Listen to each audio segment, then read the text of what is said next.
Yes!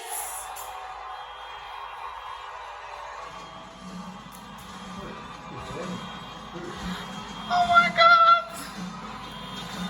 This is a moment. This is a moment. Oh my God.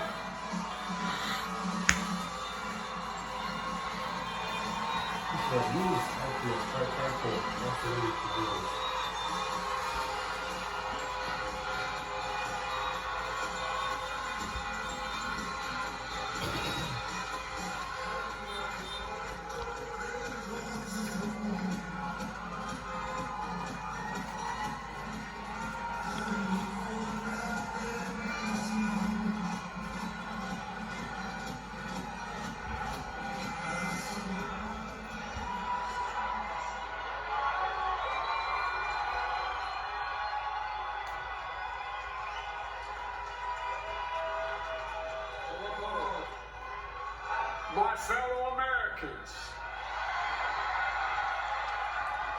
and the people who brought me the dance, Delawareans. I see my buddy Senator Tom Carper down there, and I think Senator Coons is there, and I think the governor's around. And is that Ruth Ann? And then former Governor Ruth Ann Minner. Most importantly, my sisters-in-law, my sister Valerie. Anyway. Folks, the people of this nation have spoken.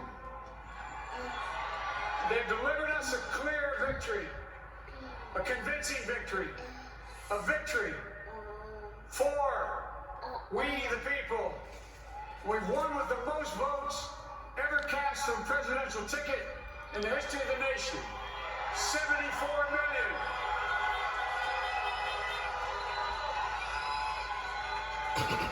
Well, I must admit it surprised me. Tonight, we're seeing all over this nation, all cities and all parts of the country, indeed across the world, an outpouring of joy, of hope, renewed faith in tomorrow. Bring a better day. And I'm humbled by the trust and confidence you placed in me. I pledge to be a president who seeks not to divide, but unify. Who doesn't see red states and blue states, only sees the United States. And work with all my heart, with the confidence of the whole people, to win the confidence of all of you. And for that is what America, I believe, is about. It's about people. And that's what our administration will be all about. I sought this office to restore the soul of America, to rebuild the backbone of this nation, the middle class, and to make America respected around the world again. And to unite us here at home.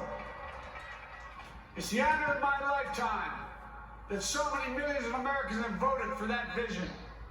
And now, the work of making that vision is real. It's a task, the task of our time. Folks, as I said many times before, I'm Jill's husband.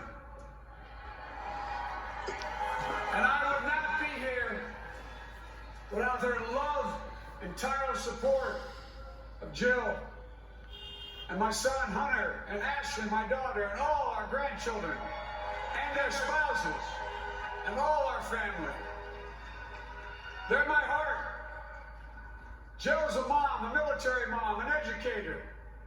She's dedicated her life to education. But teaching isn't just what she does, it's who she is. For American educators, this is a great day for you all. You're going to have one of your own in the White House. And Jill's going to make a great first lady. I'm so proud of her.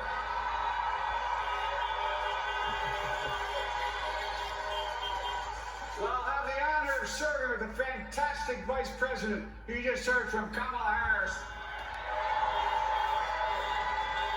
who makes history as the first woman, first black woman, the first woman from South Asian descent, the first daughter of an immigrant ever elected in this country.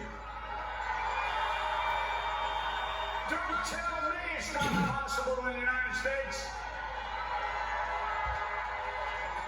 It's long overdue. And we're reminded tonight of those who fought so hard for so many years to make this happen. But once again, America's bent the arc of the moral universe more toward justice. Kamala, Doug, like it or not, your family, you become an honorary Biden, there's no way out. To all those of you who volunteered and worked the polls in the middle of this pandemic, local elected officials, you deserve a special thanks from the entire nation. And to my campaign team and all the volunteers, and all who gave so much of themselves to make this moment possible, I owe you. I owe you. I owe you everything. And to all those who supported us, I'm proud of the campaign we built and ran. I'm proud of the coalition we put together. The broadest and most diverse coalition in history. Democrats, Republicans, Independents, progressives, moderates, conservatives, young, old, urban, suburban, rural, gay, straight, transgender, white, Latino, Asian, Native American. I'm reading, especially those moments, and especially those moments when this campaign was at its lowest ebb. The African American community stood up again for me. You always had my back, and I'll have yours. I said at the outset, I wanted to represent this campaign to represent and look like America. We've done that. Now let's allow the administration to look like and act like. For all those of you who voted for President Trump, I understand the disappointment tonight. I've lost a couple of times myself. But now, let's give each other a chance. It's time to put away the harsh rhetoric, lower the temperature, see each other again, listen to each other again. And to make progress, we have to stop treating our opponents as our enemies. They are not our enemies, they are Americans. They are Americans. The Bible tells us, to everything there is a season, a time to build, a time to reap, and a time to sow, and a time to heal. This is the time to heal in America.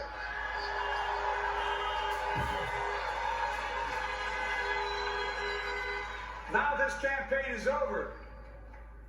What is the will of the people? What is our mandate? I believe it's this.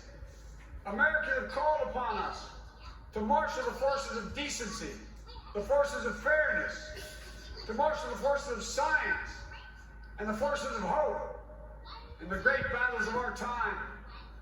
The battle to control the virus, the battle to build prosperity, the battle to secure your family's health care, the battle to achieve racial justice and root out systemic racism in this country. And the battle to save our planet by getting climate under control.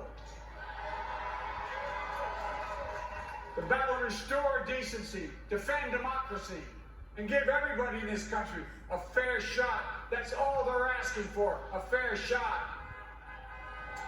Folks, our work begins with getting COVID under control. We can not only repair the economy, restore our vitality, or relish life's most precious moments, hugging our grandchildren, our children, our birthdays, weddings, graduation, all the moments that matter most to us until we get it under control. On Monday, I will name a group of leading scientists and experts as transition advisors to help take the Biden-Harris COVID plan and convert it into an action blueprint that will start on January the 20th, 2021. That plan will be built on bedrock science. It will be constructed out of compassion, empathy, and concern. I will spare no effort, none, or any commitment to turn around this pandemic. Folks, I'm a proud Democrat. but I will govern as an American president. I'll work as hard for those who didn't vote for me as those who did. Let this grim era of demonization in America begin to end here and now.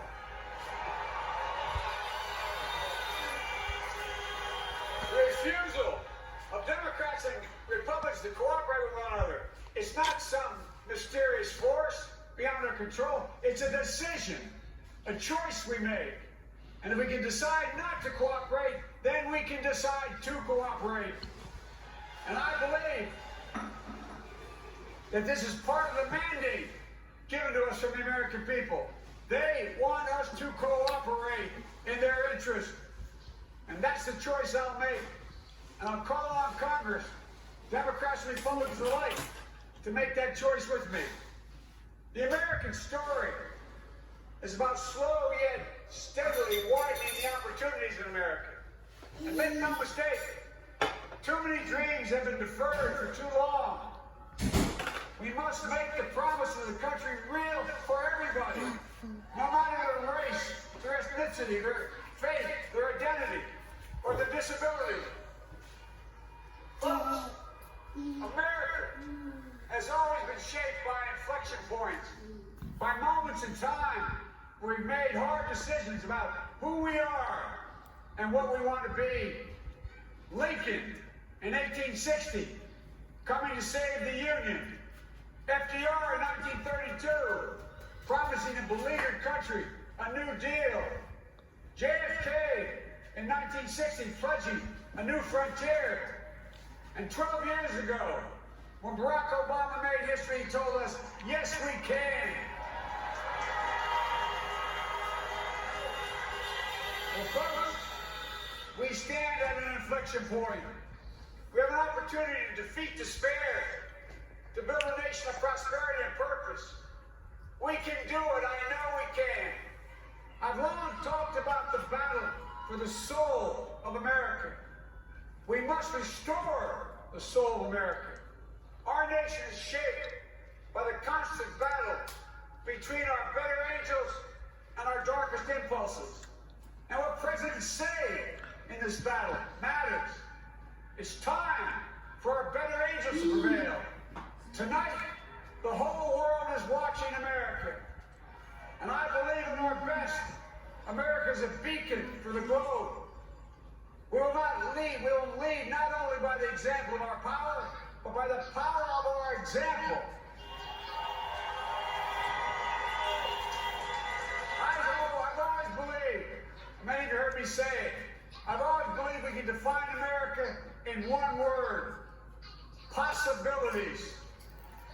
That, in America, everyone should be given an opportunity to go as far as their dreams and God-given ability will take them.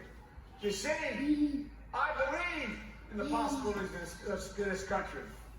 We're always looking ahead to an America that's freer and more just, ahead to an America that creates jobs with dignity and respect, ahead of an America that cures diseases like cancer and Alzheimer's, ahead to an America that never leaves anyone behind, ahead of an America that never gives up, never gives in.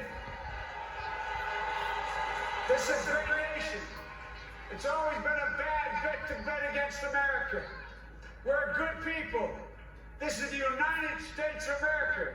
And there's never been anything we've been not able to do when we've done it together. Folks, in the last days of the campaign, I began thinking about a hymn that means a lot to me and my family, particularly my deceased son, Bo. It captures the faith that sustains me, which I believe sustains America. And I hope it can provide some comfort and solace to 230,000 Americans who've lost a loved one to this terrible virus this year. My heart goes out to each and every one of you. Hopefully this hymn gives you solace as well. It goes like this: and he will raise you up on eagle's wings, bear you on the breath of dawn, and make you to shine like the sun and hold you in the palm of his hand. And now together, on Eagle's wings, we embark on the work that God and history have called upon us to do. With full hearts and steady hands, with faith in America and in each other, with love of country, a thirst for justice. Let us be the nation that we know we can be. A nation united, a nation strengthened, a nation healed. The United States of America, ladies and gentlemen, there's never been anything we've tried we've not been able to do. So remember, as my grandpa, our grandpa, used to say when I walked out of his home, when I was a kid up in Scranton, he said, "Joey, keep the faith." And our grandmother, when she was alive, she yelled, "No, Joey, spread it. Spread the faith. God love you all. May God bless America, and may God